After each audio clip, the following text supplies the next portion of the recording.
Soğuk namluların ucunda sadece birkaç saniye kalmıştı. İdam mangası nişan almış, dondurucu St. Petersburg ayazında ölüm emri bekleniyordu. Çar'ın zalim bir oyunuydu bu. Af kararı son anda, kelimenin tam anlamıyla saniyeler kala okundu. Fyodor Dostoyevski o saniyeler içinde ölümü beklerken aslında tamamen yeni bir insan olarak yeniden doğdu. Hayatın eşsiz bir hediye olduğunu o an o buz gibi avluda anladı. İnsanın kendi faniliğiyle bu kadar şiddetli bir şekilde yüzleşmesi, zihnindeki tüm sahte inançları paramparça eder doğrusu. Bu sahte idamdan kurtuluş bir son değildi. Devasa bir çilenin başlangıcıydı aslında. Zira ölüme bu kadar yaklaşmak, hayata dair kurduğumuz o güvenli, steril teorilerin ne kadar kırılgan olduğunu gösterir. Yazarımız bu travmatik anın ardından Omsk ceza kampına, Sibir yakarlarına sürüldü. Yanında taşımasına izin verilen tek bir kitap vardı, o da Yeni Ahit. Kollarında ve bacaklarında ağır prangalarla dondurucu soğuğun ortasında 10 yıl sürecek bir sürgün hayatı başladı.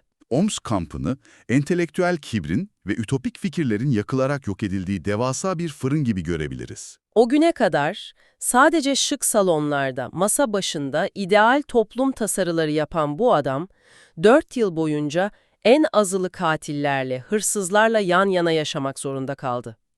Suçluların dünyasında geçirdiği bu zaman, masa başında kurulan kusursuz toplum hayallerinin ne kadar boş olduğunu ona kanıtlamış olmalı. Doğru bir gözlem. Masabaşı ütopyalarının en büyük hatası, insan doğasının karanlık, irrasyonel ve öngörülemez tarafını tamamen reddetmeleridir. Aydınlanma düşüncesi ve dönemin rasyonel akımları, insanın sadece akılla yönlendirilen, fayda peşinde koşan bir varlık olduğunu inanıyordu. Oysa Fyodor Mihailovich Dostoyevski, kampta en vahşi suçluların bile içinde tuhaf bir onur, sönmemiş bir ışık kırıntısı olduğunu gördü. Aynı zamanda en erdemli görünen insanın bile akıl almaz kötülüklere meyilli olabileceğini fark etti. İnsan ruhu sadece akılla, mantıkla veya toplumsal kurallarla dizginlenemez, bu yüzden sıradan Rus halkına, naroda, karşı derin bir saygı geliştirdi. O rasyonel akımların insanı adeta yürüyen bir denkleme indirgemesine duyduğu öfke bu yüzden ortaya çıkıyor. İnsan doğasının matematiksel bir formüle indirgenemeyecek kadar karmaşık olduğunu orada, o prangaların ağırlığı altında hissetti. Modern hayatta siz de bazen dünyayı kusursuz bir elektronik tablo gibi düzenlemeye çalışan sistemler görürsünüz. Ama işin içine insan duyguları girince o sistemler darmadağın olur. İşte yazarımız bu çöküşü çok önceden o kampta gördü. Batı'nın soğuk rasyonalizminin insanın acı çekme kapasitesi karşısında ne kadar sığ kaldığını anladı. İnsanı insan yapan unsurun kusursuzluk değil, düştükten sonra ayağa kalkma iradesi olduğunu keşfetti. Acı çekmek, insanın varoluşsal sınırlarını genişleten en güçlü araçtır. Sürgündeki gözlemleri, onu insan ruhunun derinliklerinde yatan o devasa kaosu deşmeye itti. Eğer insan sadece rasyonel bir varlık değilse, eylemlerimizi asıl yönlendiren güç nedir?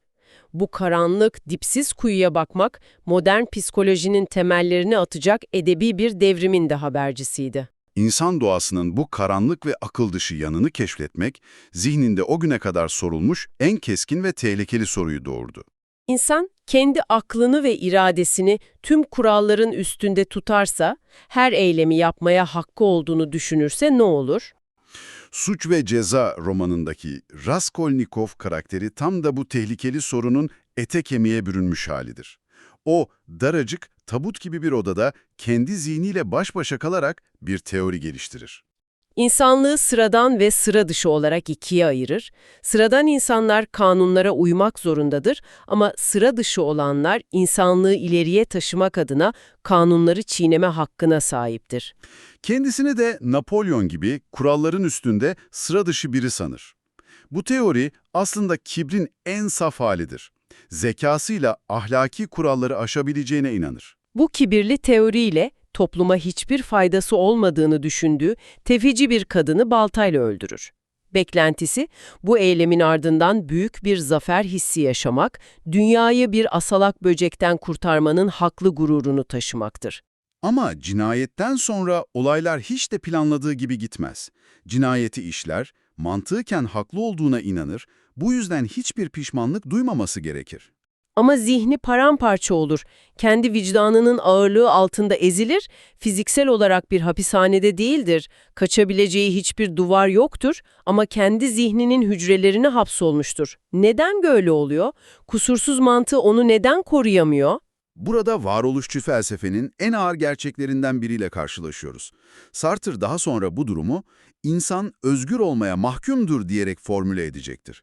Bizler seçimlerimizde tamamen özgürüz ama bu seçimlerin doğurduğu korkunç sorumluluktan asla kaçamayız.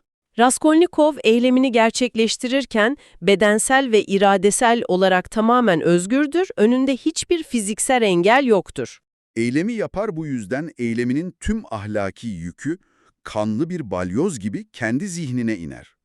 İnsan sadece eylemi seçmez, o eylemin sonuçlarının yaratacağı vicdani yıkımı da seçer. Siz de hayatınızda tamamen mantıklı bulduğunuz, her detayıyla haklı olduğunuzu düşünerek attığınız bir adımın ardından göğsünüzde açıklanamaz bir ağırlık hissettiniz mi? Bütün mantıklı argümanlarınıza rağmen içinizi kemiren o suçluluk duygusu. Zihninizin derinliklerinde sizinle savaşan başka güçler vardır şüphesiz. Bu çatışmayı psikanalizin kavramlarıyla düşünmek tabloyu daha da netleştirir. Yazar, psikanalizden 10 yıllar önce insan zihninin karanlık odalarını haritalandırmıştır. Freud'un yapısal modeline bakarsak, Raskolnikov'un karanlık, ilkel arzuları, toplumsal sınırları aşma ve güç istenci, id dediğimiz o ilkel bölüm onu suçu işlemeye iter. Cinayet anında o ilkel güç devrededir. Ama eylem gerçekleştikten sonra toplumun, inancın ve evrensel ahlakın içselleştirilmiş sesi olan süperego devreye girer. Ve o süperego ona felç edici, nefes aldırmayan bir suçluluk yaşatır. Gündüzleri mantıklı savunmalar üretmeye çalışır ama geceleri ateşler içinde.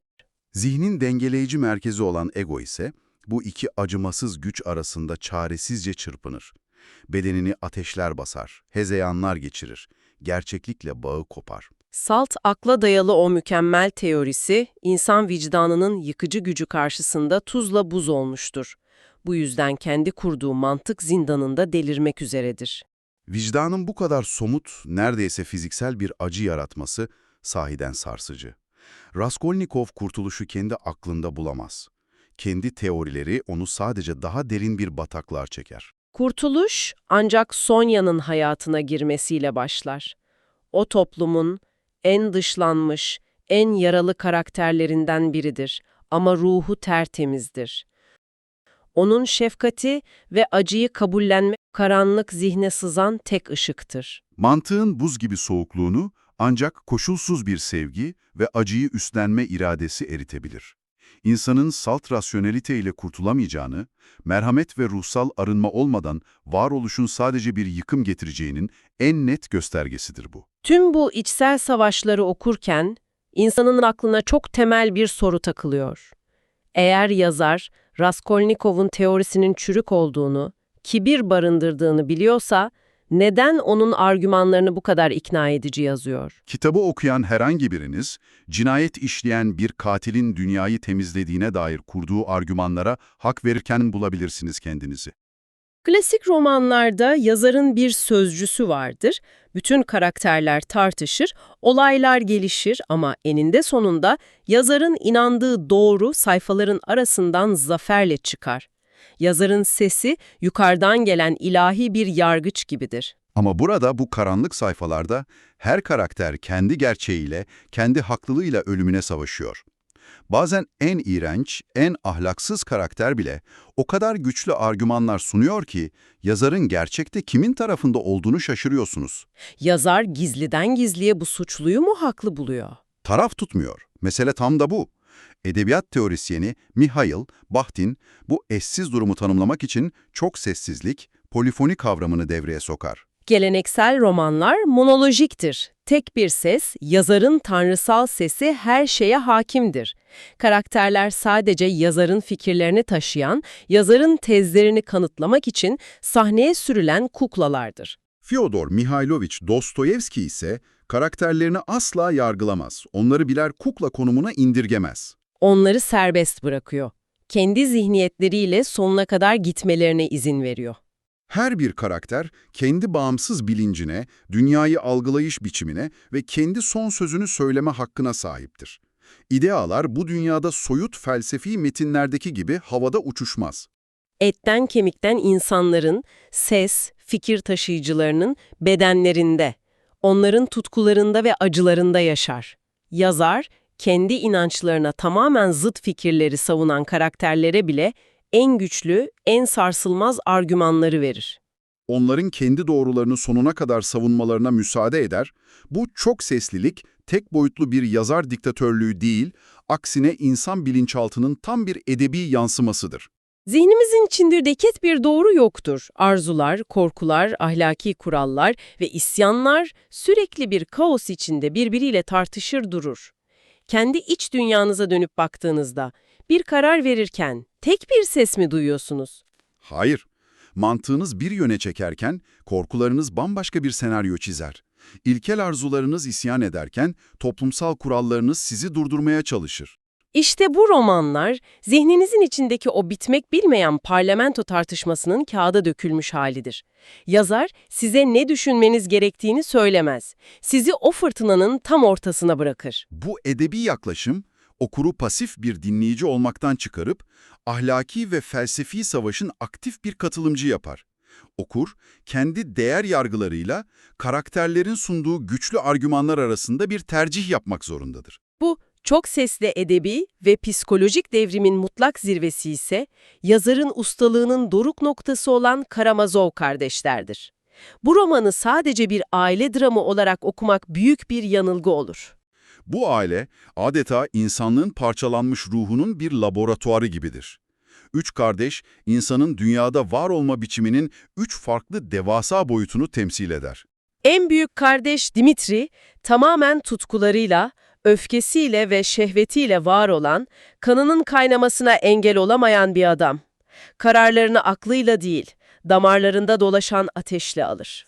En küçükleri Alyosha, sarsılmaz bir inanca, dünyayı kucaklayan saf bir sevgiye sahip, ruhani bir sığınak. O, kaosun içindeki dinginliktir. Ortanca kardeş Ivan ise buz gibi aklıyla her durumu sorgulayan, parçalara ayıran devasa bir zeka.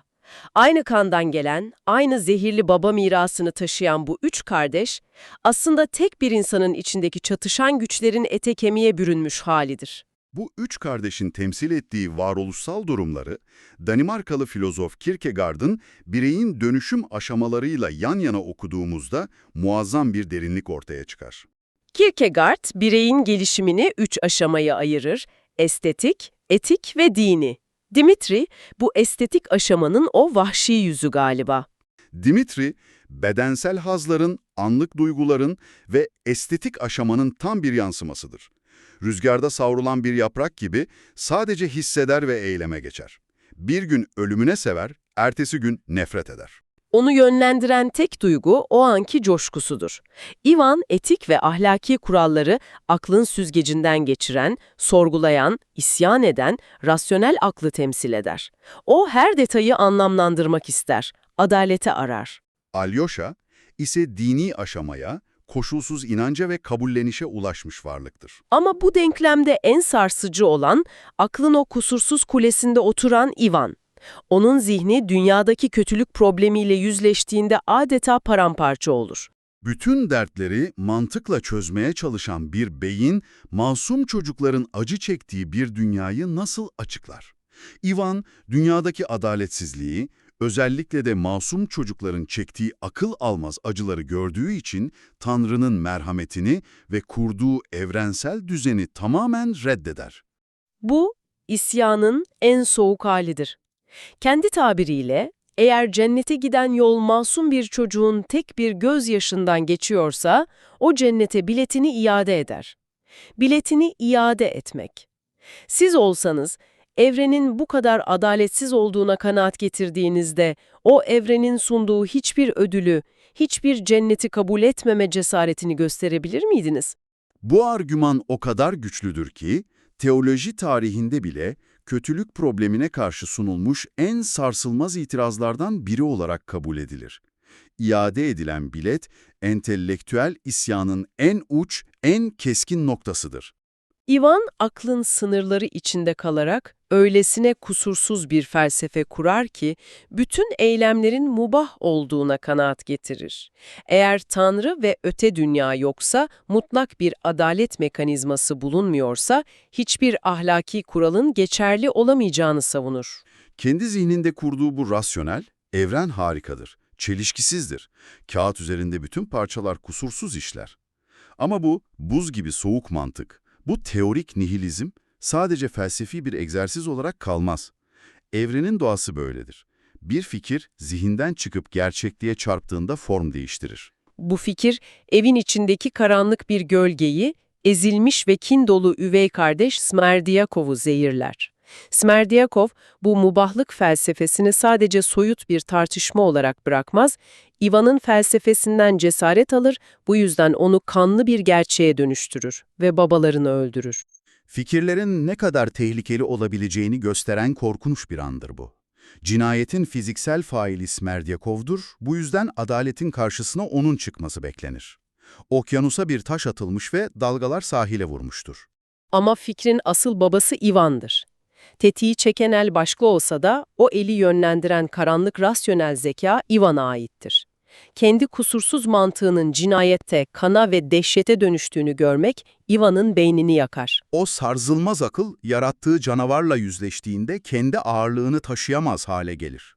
Salt akla dayalı o sarsılmaz dünyası deliliğe, korkunç halüsinasyonlara, karanlık dehlizlere doğru çöker. Kendi odasında karanlık vizyonlarla konuştuğu o meşhur hezeyan sahneleri, aklın kibrinin nasıl kendi yıkımını getirdiğinin en somut kanıtıdır. İnsanın salt mantığa ve nihilist bir boşluğa sığınarak kurtuluşa eremeyeceğinin en şiddetli kanıtıdır Ivan'ın bu trajik çöküşü. Aklın kibri, kendi yarattığı eylemlerin altında ezilmiştir. Yazar burada bize çok net bir mesaj verir. İnsanları bir arada tutan harç, toplumları ayakta tutan temel direk, sadece matematiksel bir doğruluk veya soğuk bir rasyonellite olamaz. Çünkü salt rasyonalite, eninde sonunda insanı bir makineye, diğerlerini de yok edilebilir nesnelere dönüştürür. O halde bizi bu soğuk hiçlikten ne kurtaracak? İşte yazar, yaşamın, acının ve karmaşanın ortasında bir anlam bulabilmenin formülünü Alyosha karakteri üzerinden sunar. Kurtuluş, Alyosha'nın temsil ettiği aktif sevgi ve Hristiyan varoluşçuluğuyla mümkündür. Alyosha, ahlaki üstünlük taslayıp insanlardan kaçmaz. Bir dağın tepesinde inzivaya çekilip dünyayı yargılamaz. Aksine pisliğin, cinayetin, iftiranın, ailenin o karanlık girdabının tam ortasına girer. Aktif sevgi kavramı burada çok kritik. Soyut bir insanlık sevgisinden bahsetmiyoruz. Karşındaki kusurlu, yaralı, bazen korkunç eylemler yapan gerçek insanı sevebilme iradesidir bu. Alyosha, kardeşlerinin acılarını dinler, onları yargılamadan şefkatle yaklaşır. Sevgi, burada pasif, romantik bir duygu değil, dünyayı değiştiren, yıpranmış ruhları onaran en büyük ve en aktif eylemdir. İnsan ancak başka bir acıya merhamet duyarak, bir başkasının yükünü omuzlayarak kendi cehenneminden çıkabilir. Tıpkı Sonya'nın katil bir adama sarılarak onun zihnindeki zindanı parçalaması gibi, Alyosha da babasının kanını elinde taşıyan ailesine şefkatle yaklaşır. Mantığın çözemediği o büyük varoluşsal kör düğümü sadece koşulsuz aktif bir şefkat çözebilir. O dondurucu kış sabahında idam mangasının karşısında bekleyen adam, tetiğin çekilmeyeceğini öğrendiğinde sadece fiziksel olarak hayatta kalmadı.